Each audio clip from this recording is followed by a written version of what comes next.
Alright, hello geometers, welcome to section 5.2. Got a few problems I want to take a look at, starting with number 2. We're given a diagram.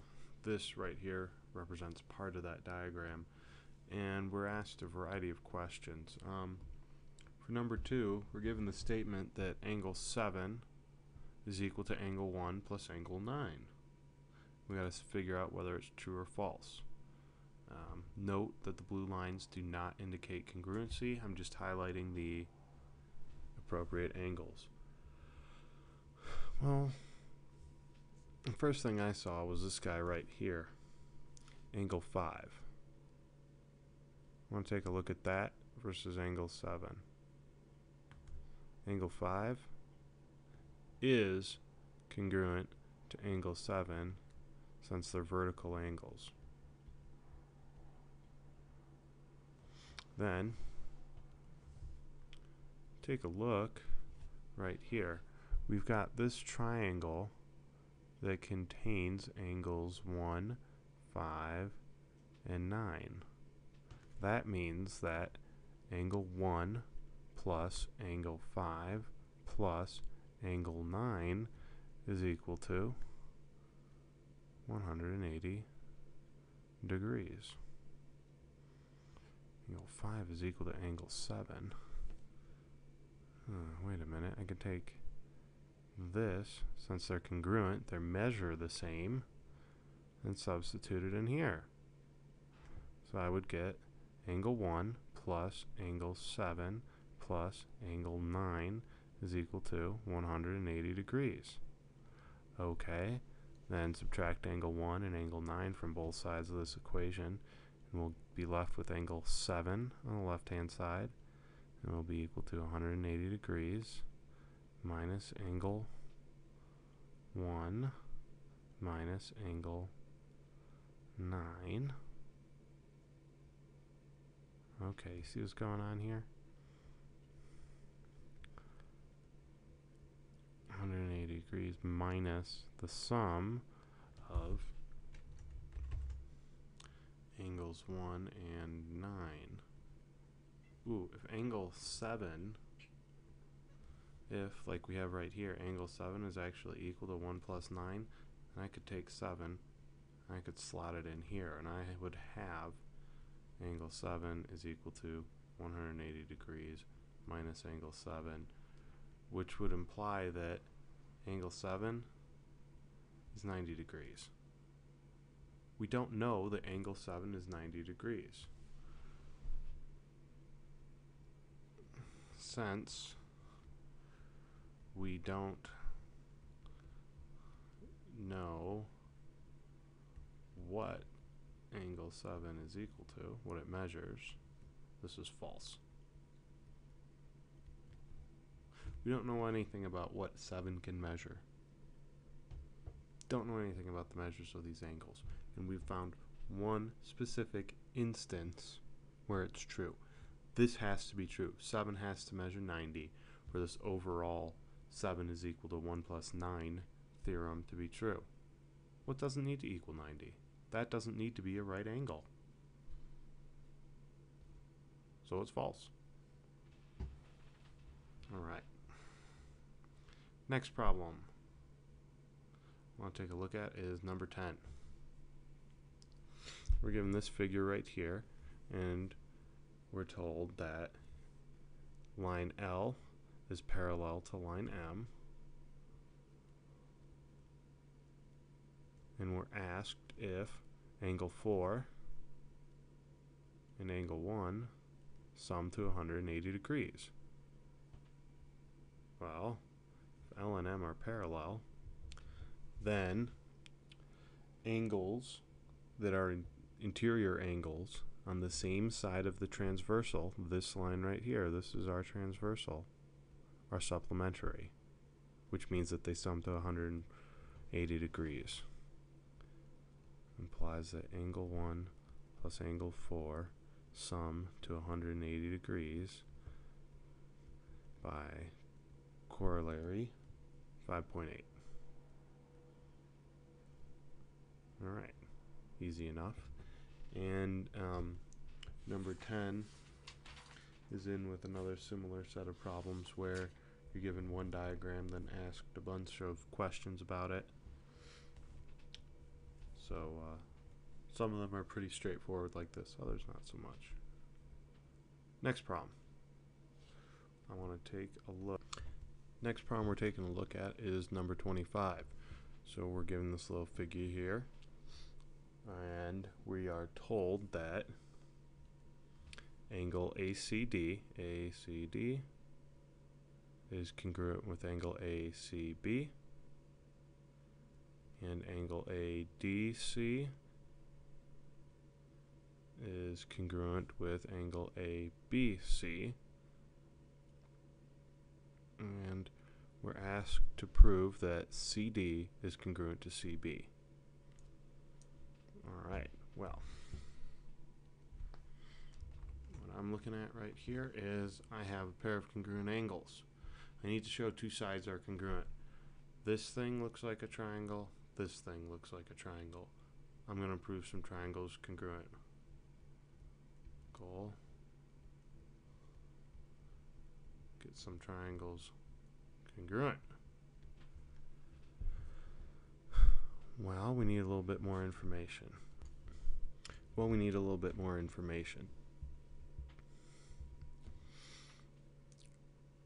Excuse me, I'm sorry. Well, we need one more congruency type thing. We need one more piece to be the same in both of these triangles, ABC, ADC, to get some congruence. We've got two angles. We need a side congruent. And the side that I'm thinking of happens to be this side. The triangles share it. So of course it's the same length in both. So our proof is going to go a little something like this. Angle ACD is congruent to angle ACB, given angle ADC is congruent with angle ABC, given that as well. Then side AC is congruent with side CA, reflexive property. So we have an angle, and a side that's not interior to the angles. So if we want to say that triangle ABC is congruent to triangle ADC, we need some sort of angle, and then a side not between them. Congruency theorem. Lo and behold, if we take a look in section 5.2,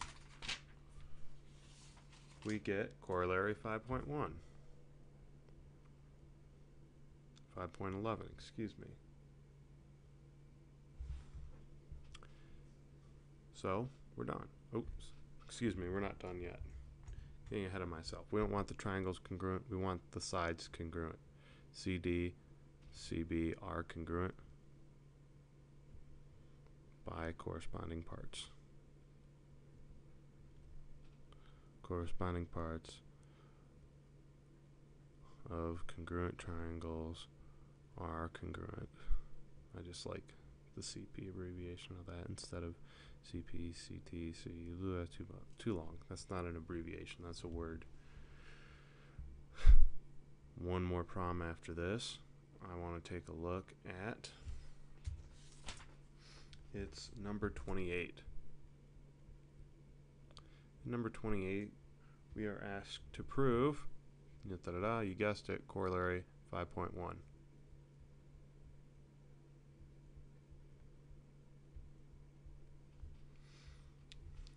So, let's go ahead and let's draw us two triangles. Now with these triangles, we're going to be allowed to have two angles and the side not interior to them congruent.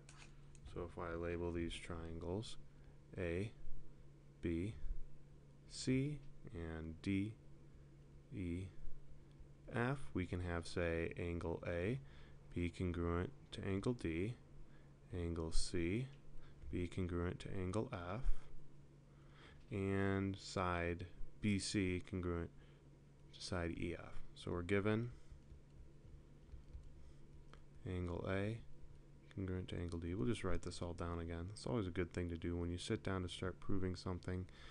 Go ahead and write down everything you're given, draw a little diagram. Some way of going through and writing it helps you become more aware of what you're given.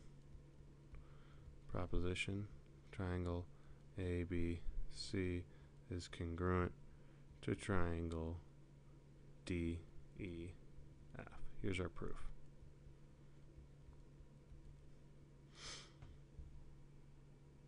Angle A is congruent to angle D. We were given that.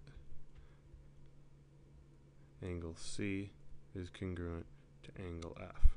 Again, we were given that too. Next, we want to think about this. If these two guys are congruent, then they measure the same. Angle A is equal to angle D. It measures the same.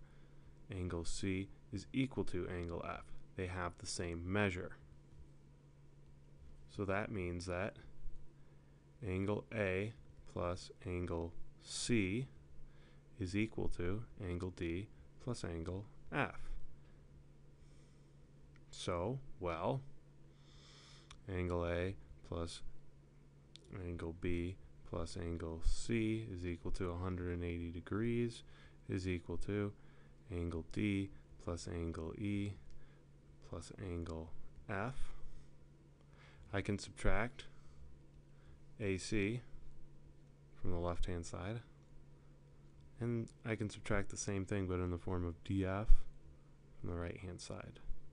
If A plus B plus C is 180, and D plus E plus F is 180, and this guy are the same, and this guy are the same, that must mean that B and E are the same.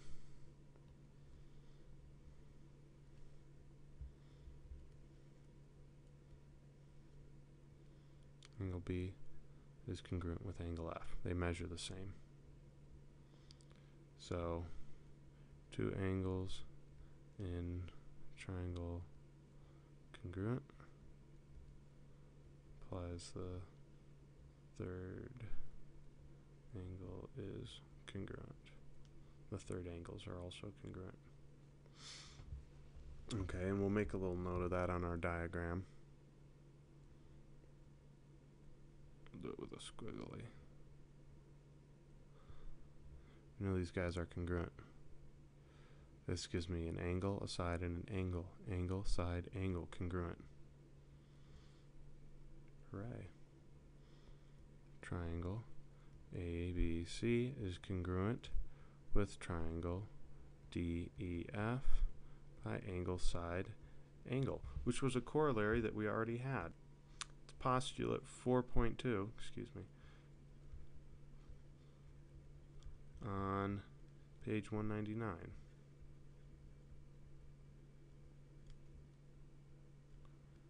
If we've proved something before, there's no need to prove it again. We're done here. Alright, till next time, happy geometering.